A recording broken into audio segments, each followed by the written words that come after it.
How can we define an idiom? Idiom is an expression with special meaning of its own. Idiom is an expression with special meaning of its own. இடியம்னா என்ன? தமிழ்ல சொன்னோம்னா இடியம் அப்படிங்கிறது மரபு தொடர். தமிழ்ல நிறைய idioms இருக்கு. அது மாதிரி in English we have many number of idioms. In our 11th standard textbook we have many idioms. So we are going to discuss all those things, but before that let us see what an idiom is. So an idiom is an expression with special meaning of its own. Idioms do not give literal meaning of the individual words. Idioms do not give the literal meaning of the individual words. இப்போ தமிழ்ல ரொம்ப நாளா நிறைய idioms பயன்படுத்துறோம்னு சொன்னோம். இப்போ கடந்த சில காலங்களாக கொஞ்ச நாட்களா நான் வந்து ஒரு idiom பயன்படுத்துறோம். பாருங்க நான் சொல்றேன். அவன் என்னோட பேனாவை சுட்டுட்டான் சார் அப்படின்னு நம்ம வகுப்பறையில பேசிக்குவோம். சுட்டுட்டான் அல்லது ஆட்டையை போட்டாம்மா நம்ம ஆளு. நீங்க பார்த்தீங்கன்னா தெரியும். சுட்டுட்டாம்மா, ஆட்டையை போட்டாம்மா. அது என்னது சுட்டுட்டான், ஆட்டையை போட்டான்? இது ஒரு ஊர்லயும் ஒரு பகுதியிலயும் வாழக்கூடிய மக்கள் அந்தந்த ஏரியாவுக்கு தகுந்தபடி சொற்றொடரை பயன்படுத்துவாங்க. அதற்கு முழுமையான அர்த்தமே வேறையா இருக்கும். இப்ப சுட்டுட்டான்னா என்ன அர்த்தம்? எல்லாருக்கும் தெரியும். ஒரு காலத்துல உங்க தாத்தா காலத்துல எல்லாம் போய் கேட்டு பாருங்க, அப்பா காலத்துல எல்லாம் சுட்டுட்டான்னா அதுக்கு மீனிங் நெருப்புல போட்டு சுட்டுட்டான்னு அர்த்தம். ஆனா இப்ப சுட்டுட்டான்னு என்ன அர்த்தம்? தெரியாம எடுத்து வச்சுக்கிட்டான்னு அர்த்தம். இதுதான் இடியம். It does not give literal meaning of the individual words. இப்ப தமிழ்ல இது எப்படி சொல்றது? ஒரு செயலோ பொருளோ நேரடியாக விளக்கத்தை கூறாமல் வேறு வகையில் கூறுவதுதான் இடியம்னு சொல்றோம். ஒரு பொருளோ செயலோ நேரடியாக விளக்கத்தை கூறாமல் வேறு வகையில் கூறுவது என்பதுதான் மரபு தொடர். அதுதான் இடியம். தமிழ்ல நிறைய idioms இருக்கு. இப்போ உதாரணத்துக்கு பாருங்க, அவர் கம்பி எண்ணுகிறார். இப்ப அவர் எங்க இருக்காரு? அவர் கம்பி எண்ணிட்டு இருக்காரு. இப்ப கம்பி எண்ணுறாருன்னா என்ன அர்த்தம்? எங்கேயாவது உட்கார்ந்து கம்பியை கவுண்ட் பண்ணிட்டு இருக்காரா? No. What does it mean? It means he is in a jail. ஒரு ஜெயில்ல, சிறைச்சாலையில இருக்கிறார்னு அர்த்தம். கைதியா இருக்கிறார்னு அர்த்தம். அதுதான் அவர் இப்போ கம்பி எண்ணிட்டு இருக்காருன்னு. So it is an idiom. Next idiom பாருங்க. அவனை தலைமுழுகிட்டேன்னு சொல்றோம். அப்படின்னா என்னங்க அர்த்தம்? தலைமுழுகிட்டோம்னா தண்ணிக்குள்ள வச்சு அமுக்கிட்டோம்னு அர்த்தமா? தலைமுழுகிட்டோம் அப்படின்னா அவனை நான் அவாய்ட் பண்ணிட்டேன்னு அர்த்தம். அவன் எனக்கு வேணான்னு ஒதுக்கிட்டேன்னு அர்த்தம். அதுதான் அவனை தலை முழுகி விட்டேன் அப்படின்னு அர்த்தம். இது ஒரு இடியம். அடுத்த ஒரு இடியம் பாருங்க. அவர் சிவலோக பதவி அடைந்து விட்டார். சிவலோக பதவி அடைந்தார். அவர் காலமானார். என்னங்க அர்த்தம்? எஸ், அவர் இறந்துட்டார்னு அர்த்தம். நிறைய வார்த்தைகள் பயன்படுத்துவோம். ஒரு ஏரியாவிலையும் இந்த இறந்துட்டார் அப்படிங்கிறதுக்கு நிறைய வார்த்தைகள், நிறைய இடியம்ஸ் பயன்படுத்துறாங்க. அவரு மூச்சு விட மறந்துட்டாரு, நகைச்சுவையா சொல்லுவாங்க இல்லையா? இது மாதிரி நிறைய வகையில சொல்றோம். இங்கிலீஷ்லயும் he passed away, he kicked his bucket, he expired, இப்படி ஒவ்வொரு விதமா நாம பயன்படுத்துறோம். இதெல்லாமே இடியமேட்டிக் எக்ஸ்பிரஷன் தான். சரியா? நெக்ஸ்ட், அவனை தண்ணி தெளிச்சு விட்டுட்டேன். அவனை தண்ணீர் தெளித்து விட்டு விட்டேன். என்ன அர்த்தம்? அவனை கண்டுக்காம விட்டுட்டேன்னு அர்த்தம். அவனை கண்டுக்காம விட்டுட்டேன். It is a very common idiom among Tamil people. எனக்கு ஏற்கனவே காது குத்தியாச்சு. என்னங்க அர்த்தம்? டேய், எனக்கு உண்மை தெரியும்டா, நீ சொல்றதெல்லாம் பொய்ன்னு தெரியும், என்ன நீ ஏமாத்த முடியாதுன்னு அர்த்தம். அதுக்கு தான் என்ன மீனிங்? எனக்கு ஏற்கனவே காது குத்தியாச்சு. இதுவும் நம்ம பொது வழக்கில் சொல்லக்கூடிய ஒரு இடியம். தண்ணீர் காட்டுதல். எங்க ஸ்கூல் டீம் அந்த இன்னொரு பள்ளிக்கூடத்து டீமுக்கு வந்து தண்ணி காட்டிட்டோம் அப்படின்னா என்னங்க அர்த்தம்?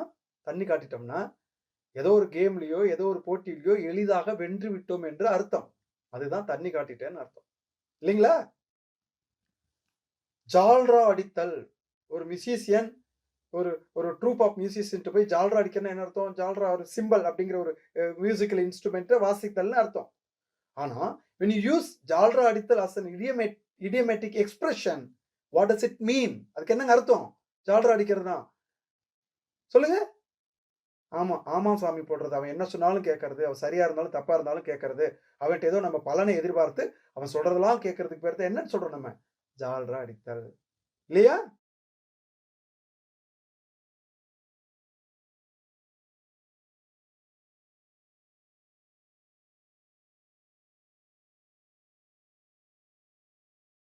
இப்படி நிறைய idioms நம்ம தமிழ்ல வழக்கத்துல இருக்கு. So now let us see the idioms in the textbooks. First one பாருங்க. By the skin of one's teeth. Skinனா தெரியும், தோல். teethனா தெரியும். By the skin of one's teethனா என்ன அர்த்தம்? யோசிச்சு பாருங்க. Can you guess and find out the meaning? You cannot. நான் முதலே சொன்னேன், idioms do not give literal meaning of the individual words. தனித்தனி வார்த்தைகளுக்குள்ள அர்த்தம் வேற. அது idiomatic expression பயன்படுத்தும் போது, அதை idiomatic expression பயன்படுத்தும் போது அதற்கான அர்த்தமே வேற. இப்போ இங்க இது idiom. By the skin of one's teethனா என்ன அர்த்தங்க? பாருங்க ஒரு பிக்சரை. There is a crocodile and there is a bird. The bird is about to escape from the jaws of crocodile. அந்த crocodile இருந்து உயிரை காப்பாத்துக்குது. கொஞ்ச நேரத்துல அந்த மயிரிழையில் உயிர் தப்பித்தல்னு சொல்றோம் பாத்தீங்களா? அதுதானுங்க by the skin of one's teeth. That means a narrow escape. Next, idioms in Englishல அடுத்தது பாருங்க. There is a cock. There are two foxes. The fox நடுவுல அந்த சேவல் மாட்டிடுச்சு இல்லையா? இப்போ அதுக்கு என்ன பொசிஷன்ல இருக்கு?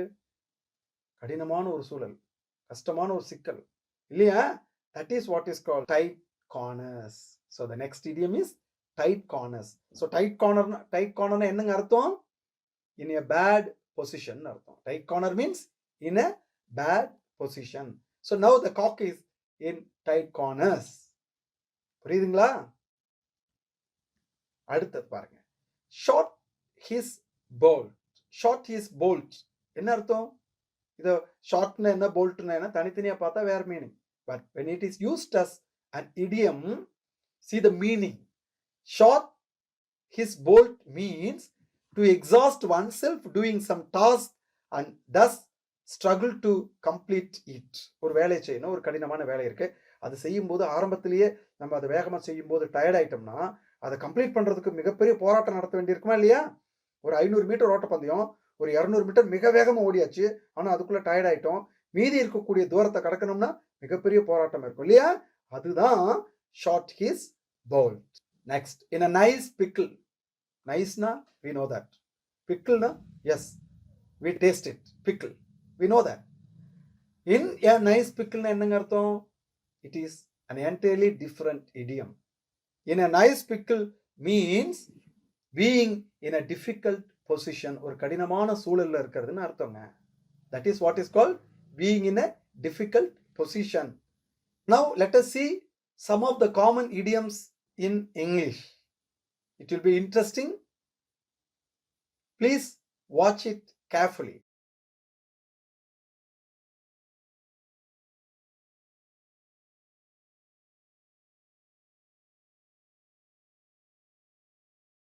A blessing in disguise. Blessing in disguise னா என்னங்க அர்த்தம்? It means a good thing that seemed bad at first. தொடக்கத்துல கஷ்டமானது, தவறானது அல்லது நமக்கு கெட்டது செய்யக்கூடிய விஷயமா தெரியும், ஆனா முடிவுல நமக்கு அது பலன் அளிக்கக்கூடியதாக, நமக்கு நல்லது செய்யக்கூடியதா இருக்கும்.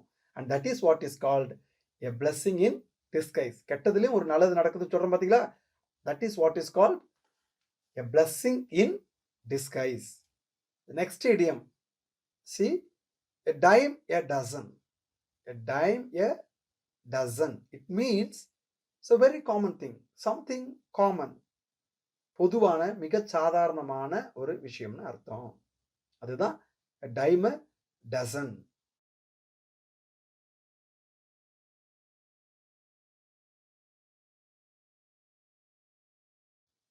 Next one, beat around the bush. beatனா என்னன்னு தெரியும், அடித்தல். அரவுண்ட்னா சுத்தி, புஷ்னா புதர் செடி. beat around the bush means you cannot go for the literal meaning of those words because it is an idiom. It means to avoid coming to the point. To avoid coming to the point. In Tamil the meaning is நேரடியாக பேசாமல் சுற்றி வளைத்து பேசவில்லை. ஏதோ ஒரு கேள்வி கேட்கிறோம், ஏதோ ஒரு விஷயம், ஏதோ ஒரு டீட்டெயில் வேணும்னு கேட்டோம்னா ஒரு சிலர் நேரா சொல்ல மாட்டாங்க, அது சுத்தி வளைச்சு பேசுவாங்க இல்லையா? They don't want to come to the point. That is what is called beat around the bush.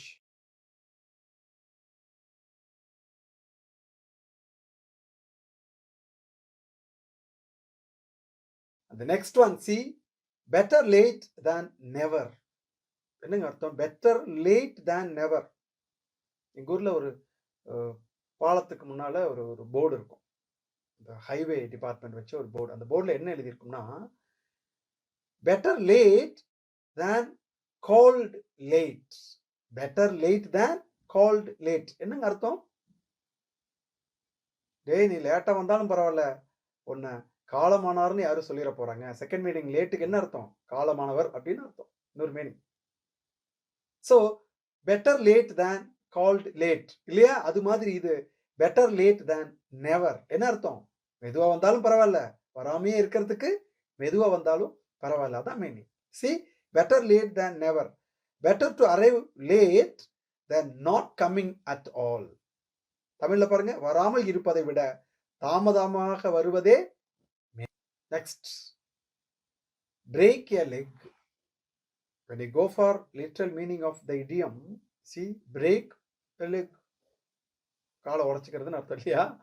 But it is an idiom, it is an idiomatic expression, and the meaning of beat a leg is good luck, all the best. That is the meaning. See, நல்வாழ்த்துன்னு அர்த்தங்க. புரியுதுங்களா? get out of hand. என்ன அர்த்தம்னா, get out of control. நிலைமை கைமீறி போயிருச்சுன்னு சொல்றோம். நிலைமை கைமீறி போயிருச்சுன்னு சொல்றோம் இல்லைங்களா? That is what is called get out of hand. கட்டுப்பாட்டை மீறிய தான் அர்த்தம். புரியுதுங்களா?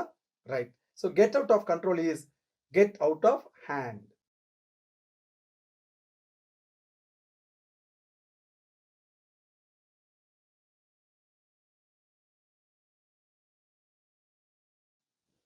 Give someone the benefit of the doubt.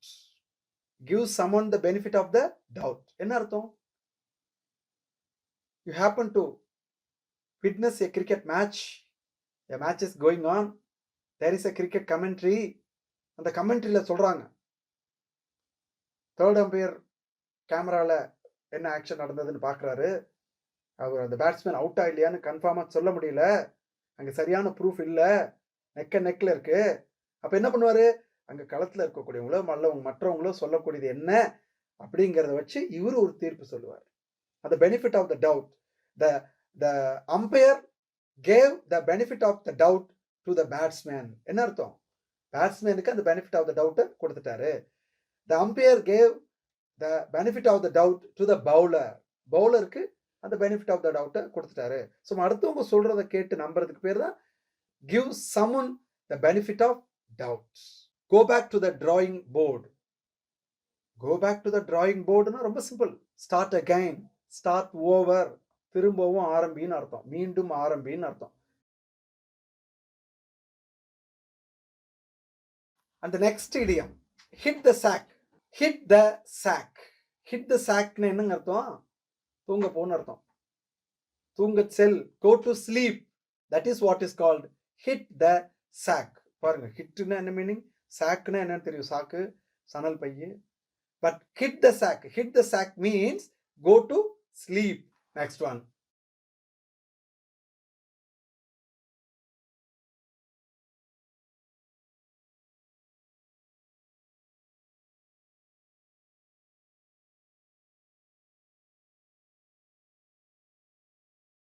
hang in there. Hang in there. What is hang in there? It means don't give up. விட்டு விடாதே. The batsman has been hanging in there for 5 more hours. It means the batsman is struggling there in the field. The batsman has been batting there for 5 more hours. So that is the meaning. So hang in there means never give up. விட்டு விடாதே அப்படின்னு அர்த்தம். Make a long story short. Make a long story short. What does it mean? Long story short. That means tell something briefly. சுருக்கமா சொல்றதுன்னு அர்த்தம். அதான் meaning. ரொம்ப simple. சுருக்கமாக சொல்லுதல். Make a long story short. And the next one, miss the boat. Miss the boat means it is too late. It is too late. ரொம்ப நேரம் ஆயிடுச்சு, ரொம்ப லேட் ஆயிடுச்சு, மிகவும் காலதாமதம் ஆகிவிட்டதுன்னு அர்த்தம். That is what is called miss the boat.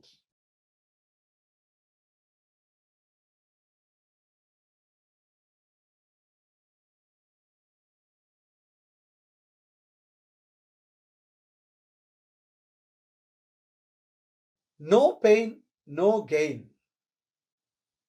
Yeah, it is like a proverb, but it is an idiomatic expression. இன்னொரு இருக்கும் இதே மாதிரியே. No rain, no gain. மாறி இல்லையேல் காரியம் இல்லை, மழை பெய்யல எந்த வேலையும் நடக்காதுன்னு அர்த்தம். அதே மாதிரி no pain, no gain. உழைப்பின்றி ஊதியம் இல்லை, தமிழ்ல சொல்றோம் இல்லையா? That is no pain, no gain. You have to work for what you want. You have to work for what you want. உனக்கு என்ன தேவை அதுக்காக நீ உழைக்கணும், அதான் meaning. So no pain, no gain. On the ball. What is on the ball? பத்து மேல உட்கார்ந்திருக்கிறதுன்னு அர்த்தமா? அமைதியா இருக்கிறதுன்னு அர்த்தம். On the ball means calm down, cool down. That is the meaning. அமைதி கொள். That is on the ball.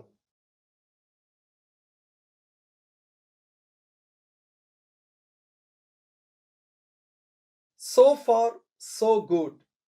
So far, so good. What is so far, so good? இது வரைக்கும் நடந்ததெல்லாம் நல்லாவே நடந்திருக்கு அப்படின்னு அர்த்தம். விஷயங்கள் நல்ல விஷயமா போயிட்டு இருக்கு, நல்ல விதமா போயிட்டு இருக்குதுன்னு அர்த்தங்க. சரியா? Things are going well so far. Things are going well so far is the meaning of so far, so good. That is the last straw. That is the last straw. What is the meaning of that is the last straw? It means patience has run out. Patience has run out. Run out na இழந்தது. Patience na பொறுமை இழந்தன்னு அர்த்தம். The last straw. I run out of patience. இது எனக்கு பொறுமையே இல்லப்பா. That is the meaning. The best of both worlds. The best of both worlds. That means an ideal situation. ஒரு சிறப்பான தருணம், சிறப்பான நிலைமை. That is the best of both worlds. To make matters worse. To make matters worse. என்ன அர்த்தம்? இருக்கிறத இன்னும் சிக்கலாக்கிக்கிறது, சூழலை மேலும் கடினமாக்கி கொள்ளுதல், சிக்கலாக்கி கொள்ளுதல். To make a problem worse. ஒரு பிரச்சனை இருக்கு, அதை இன்னும் கஷ்டப்படுத்திக்கிறோம். To make a problem worse is to make matters worse. ஒரு சிக்கலை மோசமாக்குவதுன்னு அர்த்தம். புரியுதுங்களா? Under the weather. What is under the weather? It means sick, illness, unwell. See, நோய்வாய்ப்பட்ட. She is under the weather. That means she is sick, she is ill அப்படின்னு அர்த்தம். A penny for your thoughts. A penny for your thoughts. What is the meaning of the idiom a penny for your thoughts? It means tell me what you are thinking. சம்பந்தமே இல்லை பாருங்க. அதான். It has entirely different meaning. The words do not give literal meaning as it is an idiom. So a penny for your thought means tell me what you are thinking. நீங்க என்ன நினைக்கிறீங்களோ அதை சொல்லுங்கன்னு அர்த்தம். And that is what is called a penny for your thoughts. Next, a bird's eye view. A bird's eye view. பறவை மேலே பறந்துகிட்டு இருக்கு. அப்படி மேலே பறந்துகிட்டு இருக்கும்போது அது நம்ம பார்க்கக்கூடிய பார்வை, அந்த காட்சி எப்படி தெரியும்? அதுக்கு அதனுடைய கண்ணுக்கு முழுமையா தெரியும் இல்லையா? கீழே இருக்கக்கூடிய அந்த பொருள், இப்போ ட்ரோன் கேமரா பறக்க விடுறாங்க. அந்த கேமராவில் வந்து பார்க்கும்போது என்ன தெரியுது? அது அந்த சர்ஃபேஸ், அந்த கீழே இருக்கக்கூடிய இடமெல்லாம் எப்படி தெரியுது? ரொம்ப முழுமையா நமக்கு பார்க்க முடியுது. That is what is called a bird's eye view. A view from higher position அர்த்தம். A view from higher position. உயர் நிலையிலிருந்து பார்த்தல், பார்வை அப்படின்னு அர்த்தம். A bird's eye view. And the next idiom, caught red-handed. Have you ever heard of it? Caught red-handed. Red-handed அர்த்தம் சிகப்பு கலர்ல இருக்க கையின் அர்த்தமா? இல்ல. Caught when doing something wrong. ஏதாவது ஒரு தவறு செய்யும் போது ஒருத்தனை பிடிச்சிடறோம் இல்லையா? தமிழ்ல சொல்லுவாங்க கையும் களவுமாக பிடிபடுதல். That is what is called caught red-handed. Next, a cuckoo in the nest. A cuckoo in the nest. What is the meaning of cuckoo in the nest? குக்கு குயில் எங்க முட்டையிடும்? காக்கையின் கூட்டில் போய் முட்டையிடும். அப்போ அந்த காக்கையின் கூட பொறுத்த வரைக்கும் இந்த குயில் எது? குயில் யாரு? ஒரு வேண்டாத விருந்தாளி, வேண்டப்படாதவர், பிடிக்காது, தெரியாம போய் முட்டை போட்டு வந்துடும் இல்லையா? So here a cuckoo in the nest means an unwelcome intruder. இன்ட்ரூடர்னா என்ன? அனுமதி இல்லாமல் உள்ள நுழைகிறவர்னு அர்த்தம். இன்ட்ரூடர், விரும்பத்தகாத ஒருவரின் வருகை. Next, come to a halt. Come to a halt. The car has come to a halt. The war has come to a halt. என்னங்க அர்த்தம்? காரு ஒரு நிறுத்தத்துக்கு வந்துருச்சு, அந்த போர் ஒரு நிறுத்தத்திற்கு வந்துருச்சு, போர் நின்றுச்சுன்னு அர்த்தம். So here come to a halt means stop either temporarily or permanently. நிரந்தரமாகவோ தற்காலிகமாகவோ நிறுத்தி வைக்கிறதுக்கு பேர் தான் என்னங்க? Come to a halt. A drop in the ocean. கடலில் கரைத்த பெருங்காயம். கடல்ல பெருங்காயத்தை கரைச்சா ஸ்மெல் வருமா? ஏன்னா கடல் மிகப்பெரிய ஏரியா உள்ளது இல்லையா? So here a drop in the ocean means very small, unimportant, முக்கியத்துவம் இல்லாத, மிகச்சிறிய அப்படின்னு அர்த்தம். கடலில் கரைத்த பெருங்காயம் போலன்னு சொல்லும் இல்லைங்களா, அது மாதிரி அர்த்தம். Save one's skin. What do you mean by save one's skin? Save one from difficulty. Save one from a bad situation, bad condition is known as save one's skin. ஒருத்தரோட உயிரை காப்பாத்துறோம், ஒருத்தர சிரமத்துல இருந்து காப்பாத்துறோம் இல்லையா? That is what is called save one's skin. Make both ends meet. What is make both ends meet? Manage one's expense within income. Manage one's expense within income is what is known as make both ends meet. ஒருவருடைய செலவை வருமானத்திற்குள் வைத்தல், நிர்வகித்தல், அதுதான் என்னங்க? make both ends meet. A bolt out of a clear sky. A bolt out of a clear sky. What is it? What's the meaning of a bolt out of a clear sky? It means a sudden and unexpected event or news. திடீர்னு ஒரு செய்தி, கெட்ட செய்தி, திடீர்னு ஒரு கெட்ட செய்தி, திடீர்னு ஒரு கெட்ட நிகழ்வு ஏற்படுது இல்லையா? அதுதான் a bolt out of a clear sky. திடீர் மற்றும் எதிர்பாராத நிகழ்வு அல்லது செய்தி தான் a bolt out of a clear sky. Go to grave. What is go to grave? grave என்ன? கல்லறை. go to grave னா go and die ன்னு அர்த்தம், போய் செத்து போன்னு அர்த்தம் இல்லையா? to exit the world, இந்த உலகத்திலிருந்தே போயிரு, மீனிங் பாருங்க. to exit the world, that is go to grave. உலகத்திலிருந்து வெளியேறு அப்படின்னு சொல்றோம் இல்லையா? அதான் go to grave. have the whip hand. have the whip hand. whipனா என்னங்க? அந்த சவுக்கு அடிக்கிறதுக்கு பயன்படுத்துவாங்க இல்லையா, சாட்டை சவுக்கு, அதான் have the whip hand. என்ன அர்த்தம்? அதிகாரம் மிக்க, பவர்ஃபுல் ஹேண்ட்னு அர்த்தம். Powerful hand, to be the most powerful is the meaning of have the whip hand. மிகவும் சக்தி வாய்ந்த அப்படின்னு அர்த்தம். under a cloud. what is under a cloud? under a cloud means viewed with suspicion and distrust. viewed with suspicion and distrust. சஸ்பிஷன்னா சந்தேகம், டிஸ்ட்ரஸ்னா அவநம்பிக்கை. அப்போ ஒருத்தர் ஒரு பொருளையோ ஒரு ஆளையோ நம்பிக்கை இல்லாம பார்க்கறாரு, சந்தேக கண்ணோடு பார்க்கறாரு இல்லையா? That is what is called under a cloud. சந்தேகம் மற்றும் அவநம்பிக்கையுடன் பார்த்தல், under a cloud. So my dear students, we have discussed some of the common idioms in English, and here is an assignment for you. Take a book, take page number 112. There you can see an exercise for you. So here is an exercise for you in your English book, page number 112. Are you all ready? Please take your books and page number 112. there are some idioms on the left side of the box.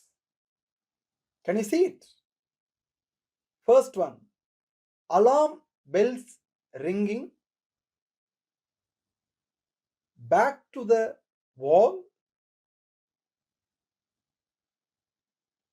grasp at straws or clutch at straws,